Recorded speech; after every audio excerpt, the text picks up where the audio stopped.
Welcome back to Jeff's Garage. Today's experiment, if it turns out to be successful, will be a Tesla Model S battery module. They come in 24 volt. We're going to modify one for 12 volt applications. This one's going to be used in a boat solar system. It can also be used in campers and RVs. We had a lot of 12 volt appliances, and I think this application will work well. I have one that we have laid out here, top view. Got the terminals right here. And then the other bottom view over here. Terminals are on the bottom.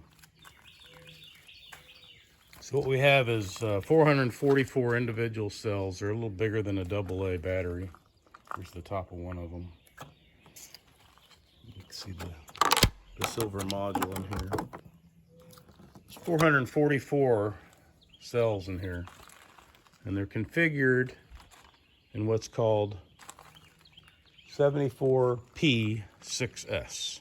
So there's 74 of these cells in parallel, and then we series them with another set of 74 and another set of 74 and another set of 74, 6 sets of 74 to give us the 24 volts on the terminals.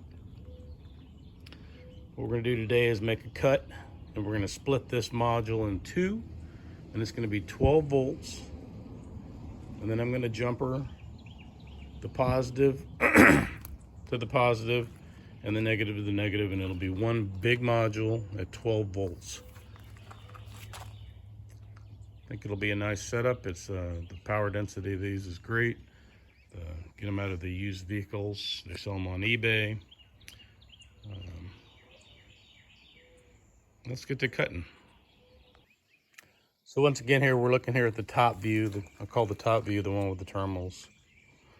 Here's the top view on paper. And what I've drawn here is this cut line, not a cut line, but the way it's manufactured at Tesla. And here's the gap here. So this 74 in series with this 74. And then you look at the bottom on this drawing, and you see that gap there.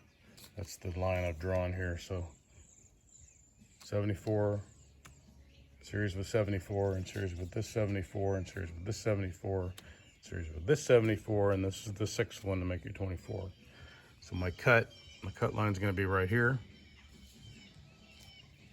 and I'll split it into 12 over here, 12 over here, and then take the positive to the positive and the negative to the negative, and I'll have one large module. It'll be 12 volts.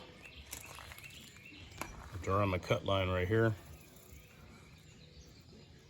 and I'm going to cut it with a right angle grinder, and that'll give me the gap about the same as the manufacturer did on their, where they've put them in series. All right.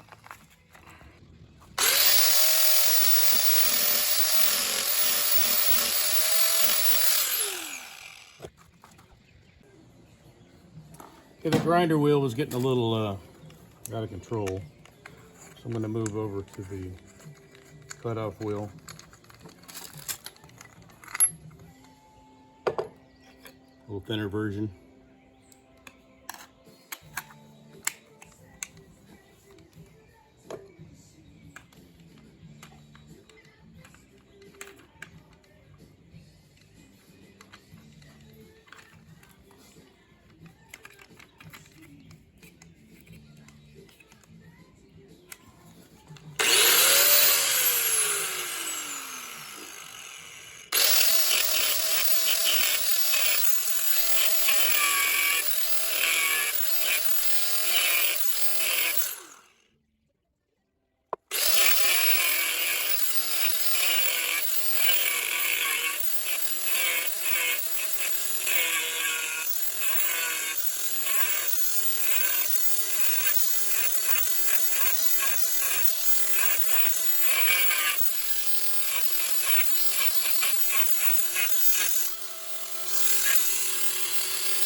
Okay, I did a little more cleanup with the grinder with the cutoff wheel.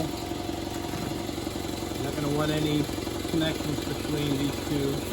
The blowout.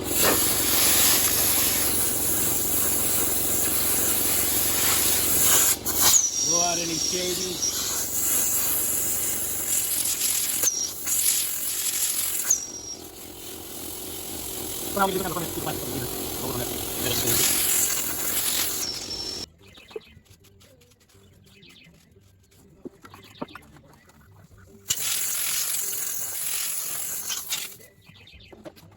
Let's look at our cut.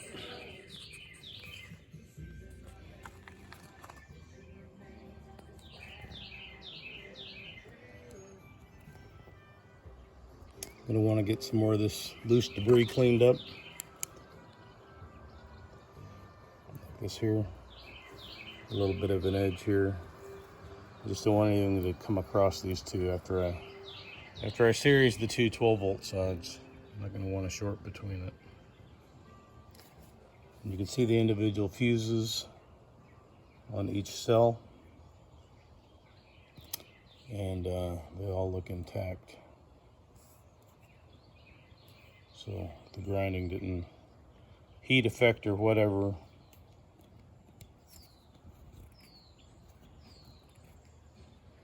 The cells. This one's a pop cell over here in the corner. I got this module at a discount because of this damage. Whatever happened here on this last cell caused its little fuse. This little fuse to pop. This is the little fuse. I had to go a lot deeper with the cut than I thought. Couldn't get these electrically isolated from each other. So I got the ohm meter out, looking for an open circuit. So after a little more grinding, I got it open between the two. I'm still gonna have to go back in here and clean up some of these shavings.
Decided to go ahead and remove the circuit board and all these wires that get sample voltages, I guess, from the module. I don't want it affecting splitting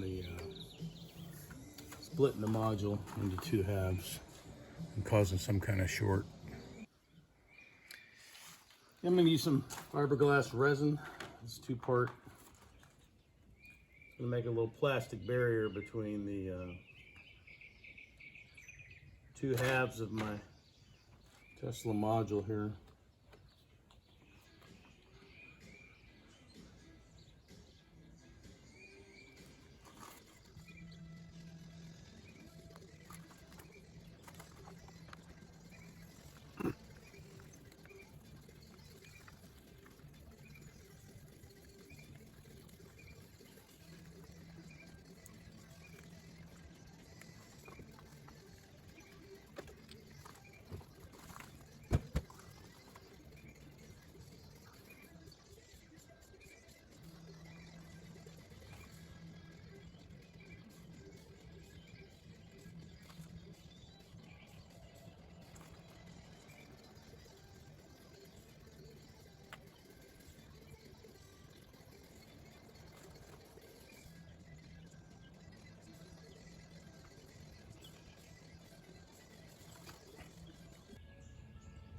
So I've just filled the whole gap with epoxy.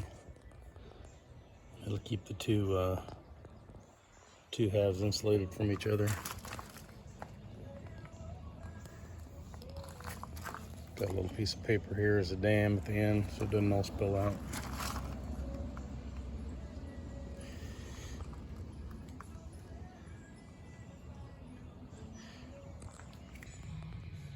Okay, as you saw, we got the cut done. We got it epoxy filled to insulate the two sides from each other. Epoxy's gotten hard, so I think our split's good. I got infinite ohms between the two sides. I'm now installing the terminals for the conductors. This will be the negative of this 12-volt side. I'll tie it parallel with the negative of the other side. And the positive over here on this 12-volt side is going to be tied to the positive on the main battery terminals. So difficulty here with tapping holes for these screws to run the leads around. So as you can see, this fuse is blown.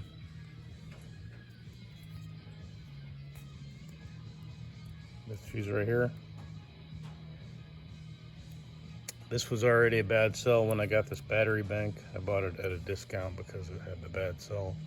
Now I've blown another one. So as I drilled the hole, apparently I've gotten down in here and touched the battery or something and short-circuited that cell out. So now I'm down 2 cells. So instead of a 74 parallel in this set, I have 72. But anyways, just to let you know, it's a little difficult to tap these holes for these terminals.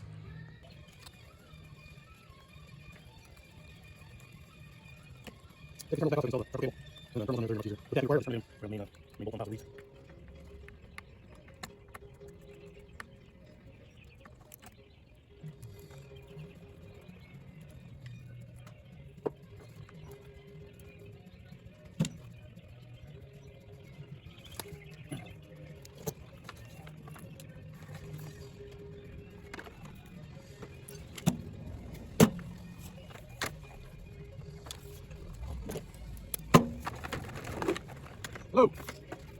My Tesla battery. Okay, I got this end all terminated. Now we're gonna go to the other side and put the terminals on the main bolts on the main terminals.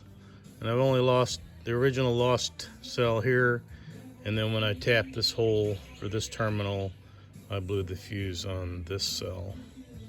So 2 out of the 74 are down. I didn't lose any over here on this side, so be careful when you're tapping these holes. You know, these batteries are all live and hot and ready to short circuit, and I just happened to tap the side of the cell with the drill bit, and I saw the little spark and noticed the little fuse blown. Okay, installing the last terminal. This is when you can either blow it up or it's gonna work. No fuses blown. I think we did it just right.